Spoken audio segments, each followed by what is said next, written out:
You stole my article. I wouldn't do that. I wrote up the case where we induced hypothermic cardiac arrest in the terminal cancer girl. I wrote my own. I didn't steal yours. You knew I was writing one. You gave me notes. Got a case. It can wait. You two finish. $5 if someone loses an eye. Fine. You're only putting off the inevitable. 25-year-old female hasn't slept for 10 days. I assume the ER tried giving her some sedatives. We should up the dosage. Sedation isn't the same as sleep. Thanks for your insight. For someone who hasn't slept in 10 days, sedation is a great start. Sleep is an active process. Reboots the system, restores the brain. Sedatives don't... The brain is being stressed. We need to relieve that. You've had my article on your desk for the last 4 months. I'm a very slow reader. No fever, no white count means no infection. Schizophrenia? No delusions. You read his. Signed it, didn't read it. Aside from the sleeping pills, talk screen was clean. No cocaine, methamphetamines, or diet pills. The only medications she's had recently are steroids for poison ivy and ibuprofen for a knee she hurt skiing. Nothing that would cause sleep disturbances. When did you get his article? About 3 weeks ago. Let's go back to the beginning. How far back? Genesis. God said, let there be light. Sleep is initially controlled by external light cues. And if her brain can't interpret those cues? Optic nerve disease. I'm sensing another article. I'll go run the tests. Negative for optic nerve disease. But she sleeps. For like 10 seconds, maximum 1 minute. We also checked the ocular pressure. It's normal. And she doesn't know she sleeps. Brain is often unaware of stage 1 sleep. CT showed no tumors, no clots, no seizure disorder. So she sleeps, she just can't stay asleep. You going somewhere with this? You know what keeps me awake at night? Monsters in the closet. There's no monster in the closet. We looked. Well, certainly not showing up on the scans. Where's Cameron? She felt I could deliver the news on my own. Oh, this is gonna work out great. Was this just one of your experiments? You just wanted to see how I'd react to being screwed over by Foreman? Nice idea, but no. This was just good old-fashioned laziness. Gotta hand it to Foreman, though. He knew that you're a suck-up, and I don't give a crap. He successfully exploited us both. Right. We're both victims. Simple heads up, that's all I needed. Maybe between your incredibly witty remarks about anal sex and Cuddy's breasts, you could have tipped me off. Yeah, then I'd have Foreman pissed at me. And as annoying as you could be, at least I know you're not gonna pop a cap in my ass. Witty, huh? You, on the other hand, continue to be flabbergasted every time someone actually acts like a human being.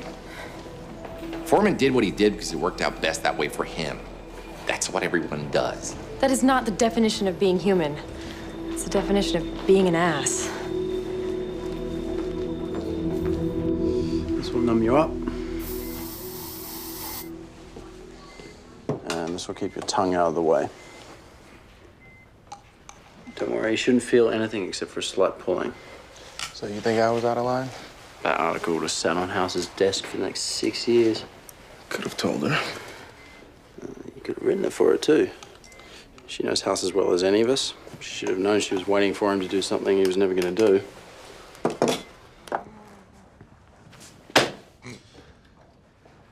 Take it you've seen that?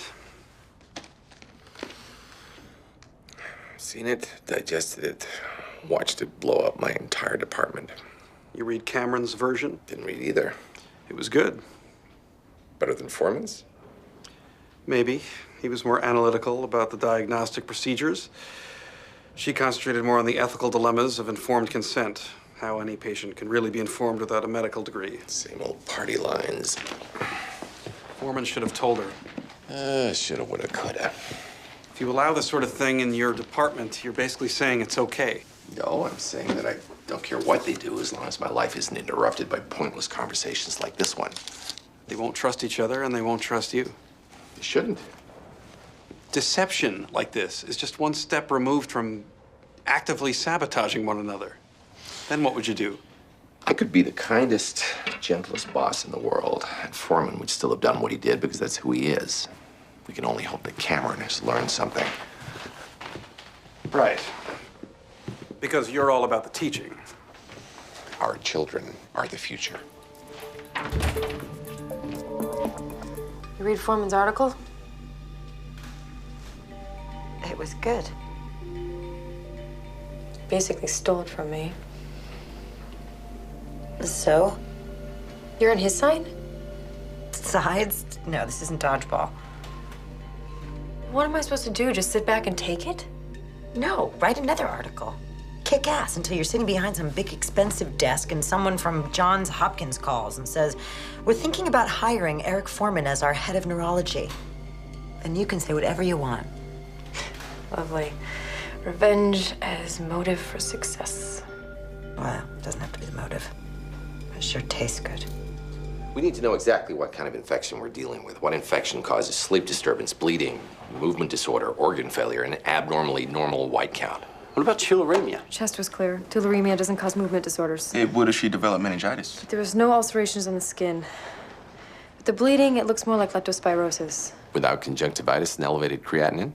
What about typhoid or some kind of relapsing fever? Makes sense if we were in the Sudan. You sure she hasn't been out of the country? She hasn't even been out of the state in at least a year, neither has Max. Maybe she lied. You talk to her friends, neighbors? You don't know? Come on, if you don't stay up to date on my notes, where's your next article gonna come from? The surgeon said I'd heal faster if I walk. Got this far, needed a rest. What you did was crazy, but it was pretty amazing, too. Yeah, I'm a hero. She's been planning to leave me. Really? She told a friend. The friend let it slip. You knew, and you gave up half your liver anyway? She can't leave me now.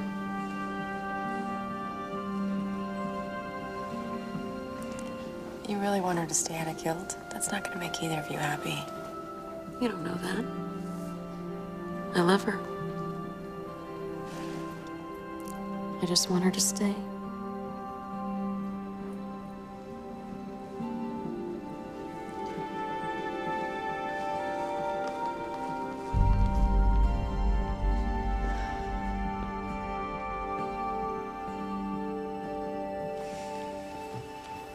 I don't own House's cases. You had just as much right as I did to write it up. You should have told me, but I should have handled it better, too.